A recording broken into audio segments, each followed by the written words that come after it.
Camel. నీకు వేద మంత్రాలు అర్థం కాకుంటే వాటిని పెద్ద పెద్ద తిట్ల కింద మార్చేస్తావా?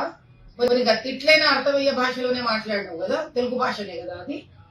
అవి నాకు అర్థం కాదు. ఇక మంది క్రిస్టియన్ మొత్తం కదా, అది ఎట్లా మంది కాదా, విదేశీ ఉంది, తెల్ల ఉంది. అరే అనుకోరాదు, వాటికన్ సిటీ నుంచో జెరూసలేం నుంచో ఒక తెల్ల ఫాదర్ వచ్చిండు అనుకో, బైబుల్ అంతా ఇంగ్లీష్ లో ఫస్ట్ పిష్ అని మాట్లాడిండు అనుకో, నీకు అర్థం కాలేదనుకో, దాని కూడా గిట్లనే తిట్లు అంటావా? ఏం తిట్లు తిట్టినావు? ఎరకనేనా నీకు అసలు? అమ్మలను తల్లులను కన్నా స్త్రీలందరినీ అమ్మన అట్లా తిట్లు తిడతావు నువ్వు. ఇప్పుడు ఊరి పోలిమేర్ల దేవతలు ఉంటారు, మైసమ్మ ఉంటది, పోలేరమ్మ ఉంటది, ఎల్లమ్మ ఉంటది, పోషమ్మ ఉంటది, భద్రకాళమ్మ ఉంటది, సమ్మక్క సారక్కలు ఉంటారు, జాతరలు నడుస్తుంటాయి.